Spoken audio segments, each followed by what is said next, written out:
नर्मदापुरम माँ नर्मदा की नगरी कई कारणों से इस हमारे बेल्ट पे परमात्मा ने जब कृपा की है तो पूरे प्रदेश पे ही भगवान की कृपा हुई, लेकिन जरा ज़्यादा कृपा कहीं हुई है तो नर्मदापुरम पे हुई है। मुझे इस बात की प्रसन्नता है और आनंद भी है। जहाँ पचमढ़ी हमको प्राकृतिक सौंदर्य की दृष्टि से पूरे देश में एक अलग विशेष स्थान दिलवाती है।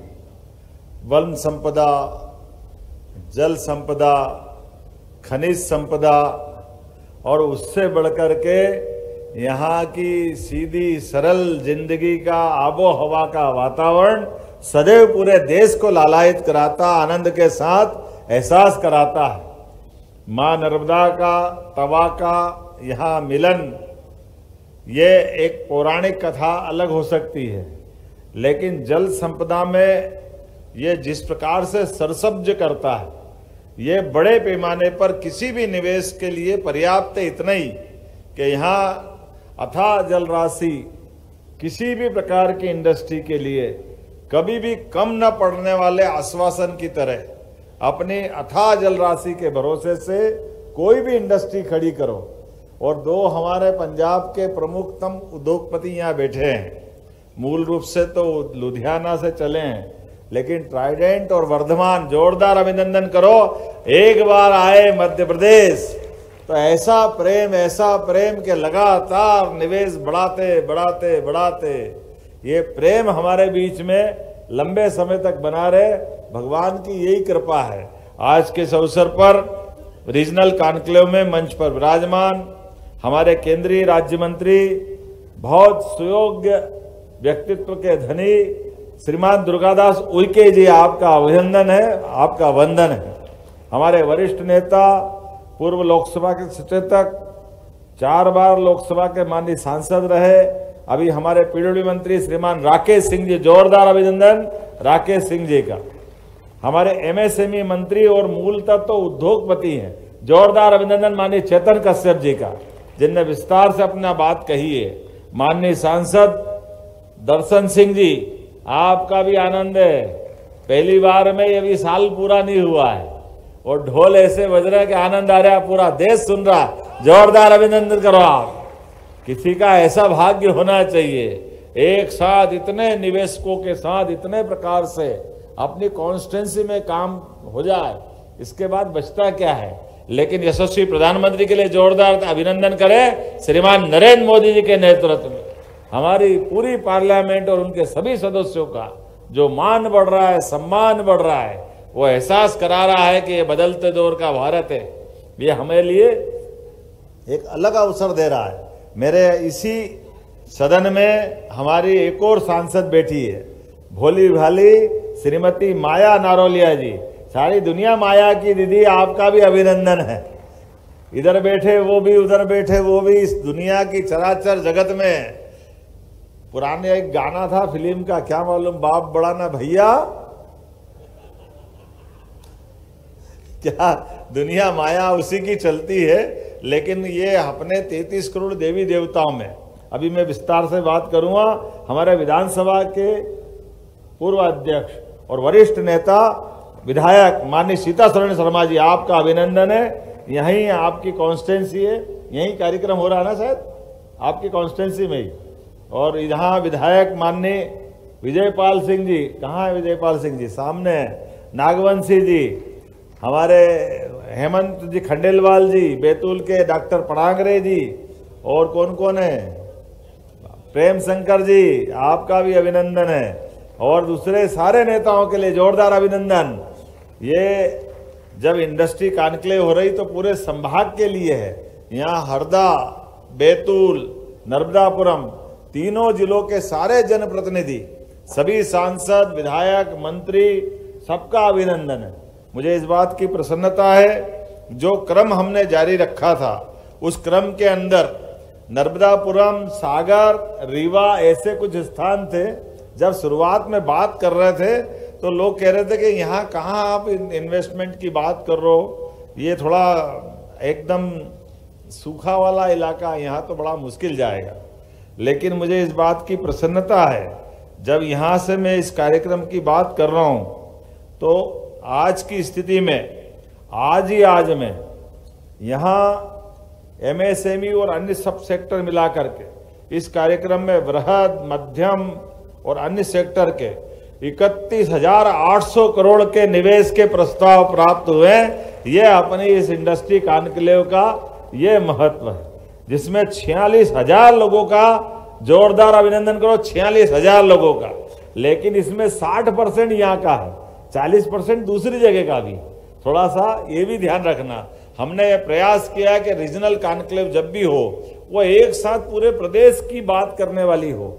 जैसे कि हमने अभी भूमि पूजन, लोकार्पण ये जब क्रम चालू करा तो पूरे प्रदेश में माहौल बना हुआ है। ये सारी व्यवस्था इसी से जोड़कर की जा सकती है। जब निवेश की बात कर रहे हैं तो निवेश के लिए समग्र रूप से बात करने की जरूरत है। और मुझे इस बात की प्रसन्नता है कि आज यशस्वी प्रधानमंत्री के नेतृत्व में जिस प्रकार से माहौल बना हुआ है पूरे देश का, और देश का तो क्या दुनिया के अंदर, माननीय मोदी जी ने भारत का 2014 के बाद जो परिदृश्य बदला है, उस परिदृश्य में बदलते दौर में दुनिया के अंदर विश्वास हुआ है कि कोई देश की प्रगति हो न हो, एकमात्र देश भारत है जो दुनिया के सामने आदर्श रूप में अपनी पहचान बना के आगे बढ़ रहा है। जहां निवेशक अपने निवेश करने के लिए आ रहे हैं, जहां की जीडीपी कहां जा रही है। 250 साल तक राज किया है इंग्लैंड ने हम पे, लेकिन इंग्लैंड को पीछे छोड़ करके हम अपने उससे 5वें नंबर पे आए। ये बदलते दौर का भारत, और आने वाले समय में क्या जर्मनी, क्या जापान 2024 की शपथ के बाद जिस प्रकार से माहौल बना है पूरे दुनिया के अंदर, भारत की जो प्रगति है वो वाकई चमत्कृत करने वाली है। लोग आश्चर्य से देख रहे हैं। लेकिन दुनिया का जब सबसे युवा देश भारत है, दुनिया के अंदर सबसे बड़े लोकतंत्र का एकमात्र देश है जिसके लोकतंत्र की सारी व्यवस्थाओं पे पूरी दुनिया को भरोसा है, जहां हमारी व्यवस्थाओं के बलबूते पर, यहाँ की दिनचर्या के बलबूते पर, गौरवशाली अतीत की संस्कृति के भरोसे से भारत जब आगे बढ़ रहा है, तो यशस्वी प्रधानमंत्री श्रीमान नरेंद्र मोदी जी के नेतृत्व में हमारी सरकार ने भी तय किया कि हम बराबरी से अपने मध्य प्रदेश के अंदर, और परमात्मा ने हमको ये सब दिया भी है। आज मैं नर्मदा जी के किनारे बात कर रहा हूं। विगत 20 साल के अंदर नर्मदा वैली के बलबूते पर अगर एग्रीकल्चर ग्रोथ रेट हमारी 25% के आसपास पहुंची है तो ये बड़ी सौगात थी। लेकिन इसका और आनंद तब बढ़ रहा है कि इसी साल, एक ही साल के अंदर हमने पार्वती, कालीसिंध, चंबल पीकेसी योजना के माध्यम से राजस्थान से 20 साल पुराना झगड़ा समाप्त करके हमारे जल का वो भी उपयोग करें और हम भी करें। 70,000 करोड़ के नए प्रोजेक्ट की मंजूरी हमारी इसी साल हुई है, जिसके भरोसे से हमारा चंबल से लगा करके मालवा तक के लगभग 10 से ज्यादा जिलों के अंदर पीने का पानी, इंडस्ट्री के लिए पानी, सब प्रकार के जल राशि का उपयोग करने का प्रबंधन हुआ। एक और बड़ी योजना अर्थात केन बेतवा नदी जोड़ो योजना, जो अटल जी ने सपना देखा था कि किसी देश की बेहतरी के लिए नदी से नदी जोड़ करके भी कुछ काम किया जा सकता है। मुझे खुशी है इस बात की, यशस्वी प्रधानमंत्री के नेतृत्व में मध्य प्रदेश ने केन बेतवा के भी टेंडर करके उसका भूमि पूजन का निमंत्रण माननीय प्रधानमंत्री जी को भिजवाया है। आइए, आपके नेतृत्व में इस राज्य ने जो कहा था वो करके दिखाया है। उनके मार्गदर्शन में कि हमारी नदी जोड़ो केवल कल्पना नहीं हो सकती है, ये लोगों की जिंदगी बदलने के लिए हो सकती है, और जिंदगी भी जिनको जरूरत है। हम सब जानते हैं बुंदेलखंड का उत्तर प्रदेश का इलाका और मध्य प्रदेश का इलाका केवल पानी के कारण से, मुझे इस बात का गर्व है, बुंदेलखंड वो बेल्ट रहा है जो ना अंग्रेज, ना मुगल, ना पठान, ना खिलजी, सुल्तान, हर काल में सीना ठोक करके हमारे बहादुर बांकुरों ने हर एक से मुकाबला किया, अपने प्राणों की आहुति दे की, लेकिन क्षेत्र की इज्जत बचाए रखी। है वो बुंदेलखंड का इलाका था। अपने खून को पानी समझ के बहा करके भी देश के सामने आदर्श उत्पन्न किया। लेकिन दुर्भाग्य की बात है, परमात्मा ने थोड़ी कड़ी परीक्षा ले ली। उनके पास जल राशि का अभाव था, तो मानव संपदा, मानव व्यवस्थाओं के साथ में बदलते दौर में पानी की जो कमी थी, मुझे इस बात की प्रसन्नता हमारी सरकार ने माननीय मोदी जी के नेतृत्व में 1 लाख करोड़ की उत्तर प्रदेश सरकार के साथ मिलकर के दोनों राज्यों के लिए लगभग 30 जिलों के अंदर इस पानी की उपलब्धता करके वो पूरा इतिहास बदलेगी। जोरदार अभिनंदन करो श्रीमान नरेंद्र मोदी जी का। आज पूरा बुंदेलखंड पानी से सरसब्ज होकर के सब प्रकार की व्यवस्था के लिए आज एक बार फिर करवट बदलने के लिए तैयार है।